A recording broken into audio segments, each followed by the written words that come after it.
হয় মানে এইটো আপোনাৰ যিটো অভিযোগ আপুনি পাইছে সেইটো অভিযোগৰ ভিত্তিতে মই ক'ব খুজিছোঁ যে আমাৰ তেনেকৈ পাঠদান কৰা বুলি তেনেকুৱা কথা নাথাকে, আমাৰ অনানুষ্ঠানিক শিক্ষা হয়, কিন্তু আমাৰ বিভাগীয় এটা নিৰ্দেশনা আছে যে কৰ্মীগৰাকীয়ে বহুত কামত কেতিয়াবা অফিচিয়েল কামতো বহুত যাব লগা হয়, তেতিয়া আমাৰ মানে মাতৃ গোটৰ সদস্যসকলে এই ক্ষেত্ৰত কেন্দ্ৰটোত মানে সহায় কৰিব পাৰে। তেখেতে মাতৃ গোটৰ হয়তো সদস্য নহ'ব পাৰে, তেখেতে যিখন জাগৰাকী মানে মানুহগৰাকী যা তেখেতে কৈছে যে বুলি তেনেকুৱা কথা নাই, মানে আমাৰ সেই স্থানীয় মহিলাও পাৰে আৰু তেনেকৈ যদি মাতৃ গোটৰ সদস্যও যদি অসুবিধা থাকে সহায় কৰিব পাৰে। জাষ্ট এনেকুৱা এজনক সলনি আনজনে হাত মাহ ধৰি এনেকৈ চলাই আছে না। হাত মাহটোতো আমাৰ মুখ্য সেৱিকাৰ পৰা মই গম পালোঁ তেখেতে মেটাৰ্নিটি লিভত আছিলে, গতিকে হাত মাহ ধৰি তেনেকৈতো চলাই থকাটো সেইটো নোৱাৰে, কিন্তু এইটো মই ইনভেষ্টিগেশ্যন কৰিব লাগিব। এতিয়া যিহেতু মই আপোনালোকৰ অভিযোগটো পাইছোঁ, মই নিজেও যাম চুপাৰভাইজাৰ থৈ দিওঁ। মই এইটো মানে আপোনালোকৰ যিগৰাকী মুখ্য সেৱিকা আছে বা আপোনালোকৰ অফিচিয়েলি সেই কেন্দ্ৰবিলাকত মানে চোৱা চিতা কিয় মানে তেনেকৈ নহয়, মানে যিটো হিচাপত চোৱা চিতা কৰিব লাগিছিলে আজি 7 মাহ ধৰি তেখেতে চোৱা চিতাটো আমাৰ হৈ থাকে, কিন্তু আপোনালোকে এতিয়া আমাৰ ধৰক ৰিচেণ্টলি যিটো ফ্লাড হৈ গ'ল, আমাৰ মুখ্য সেৱিকাসকল সেই ফ্লাডতে বহুত সময় দিবলগীয়া হৈছে, ফ্লাডৰ মানে হেৰি ক্ষেত্ৰত।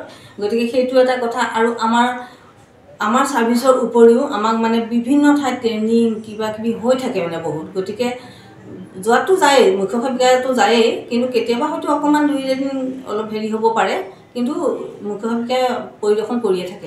ৰাইজৰ অভিযোগ মতে ৰাইজে কৈ আছে যে অফিচত আমি কেইবাবাৰো জনাইছোঁ, কিন্তু অফিচে কোনো ব্যৱস্থা গ্ৰহণ কৰা নাই, কি কয়?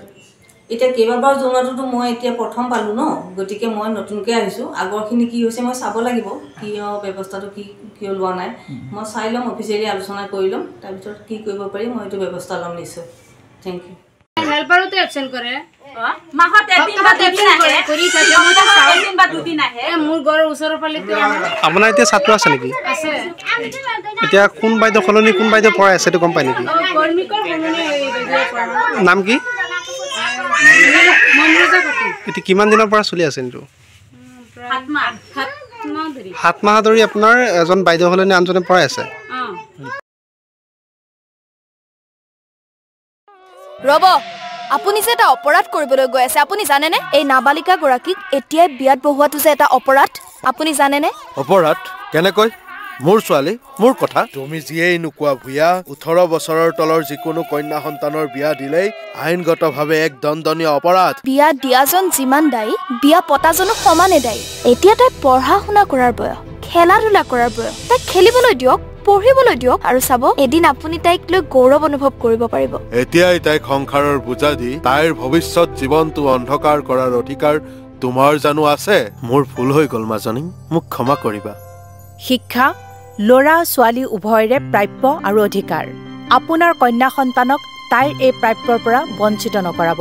বাল্য বিবাহ ভাৰতীয় আইনৰ দ্বাৰা বিহিত এক দণ্ডনীয় অপৰাধ। এনে অপৰাধ কৰি আপোনাৰ কন্যা সন্তানৰ ভৱিষ্যত অন্ধকাৰৰ মাজলৈ ঠেলি নিদিব। নমস্কাৰ, মই অজয় ফুকন, আৰু এইখিনিতে সমূহ এনি ভাৰত চেনেলটোৰ যিসকল কৰ্মকৰ্তা আছে সকলোৰে মোৰ ফালৰ পৰা শুভেচ্ছা জ্ঞাপন কৰিছোঁ। অসমৰ আচলতে সংবাদ জগতত নতুনকৈ আচলতে এটি আত্মপ্ৰকাশ ঘটিছে আমাৰ নিউজ চেনেল এনি ভাৰত, আৰু এনি ভাৰতৰ এটা খুব ধুনীয়া এটা অনুষ্ঠান হ'বলৈ গৈ আছে। সকলোৱে জানে, আমাৰ সকলোৰে মৰমৰ হাৰ্টথ্ৰব জুবিন গাৰ্গৰ গানে কি আনে, আচলতে জুবিনদাৰ সেই গীতৰ আধাৰত আমাৰ হিৰুদাই লিখা সেই গীতটি গানে কি আনে, এই গানে কি আনে নামৰ এটি তেওঁলোকে সাংগীতিক ৰিয়েলিটি শ্ব' কৰিবলৈ গৈ আছে, আৰু 15 আগষ্টৰ পৰা গোটেই আৰম্ভ হ'ব। প্ৰথম অডিশ্যন অসমৰ ধেমাজি জিলাত আৰম্ভ কৰিব।